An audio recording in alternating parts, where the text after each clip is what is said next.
Western mainstream media continues to do what they know to do best, and that is misinform, share information that only follows their narrative and target a country or a leader that is trying to change their circumstance. Just recently, BBC wrote an article. That article's headline reads, Burkina Faso military accused of unaliving over 100 civilians in massacre.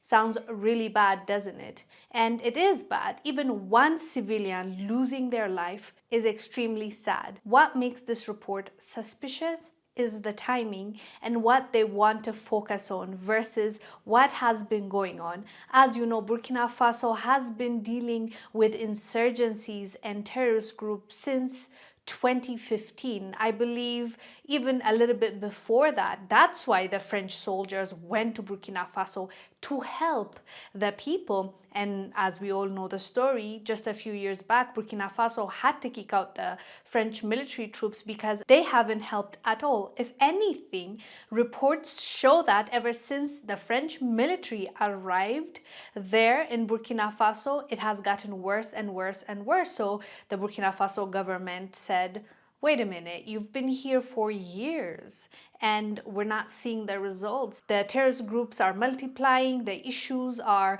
worse than they were, so what exactly are you doing here? So you need to leave. We need to figure it out ourselves, or we need to have different allies.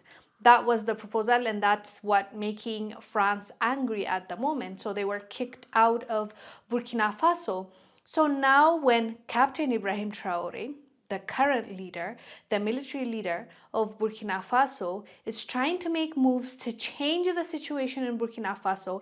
And since he traveled to Russia, Moscow, to meet with President Vladimir Putin, things has gotten worse. The reportings have intensified.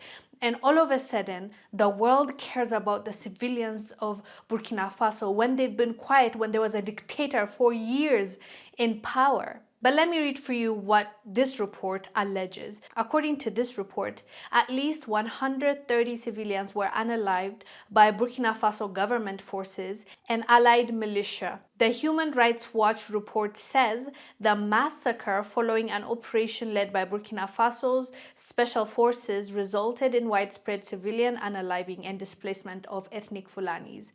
By the way, this is not the first time this kind of report is coming out. Just a year ago, they were claiming the same thing. They're accusing the Burkinabe government, their military, for unaliving civilians. But there are some reports that are saying it's actually the opposite. And this report states that the deaths, the unaliving was of the jihadists, and they are not the civilians that this report is claiming. And the civilians that they're claiming were unalived were actually terrorist groups. And that is the conflicting report that we're talking about. Unfortunately, in this day and age, we can't just take Western, especially a Western mainstream media word for this story. You have to dig deep and you have to listen to the people of Burkina Faso. What exactly are they saying? The people on the ground, not just the government of Burkina Faso, not just these reports, but also what are the people saying. And from what we're seeing, the people are saying this is false, this is a lie, and what has been happening in Burkina Faso has been happening for a long time. They should not be pointing a finger at the Burkina Faso government's military. That's not what, at least the people that I was able to hear from, are saying. They don't believe this report and they think it's misinformation. But let us know down below what your thoughts are.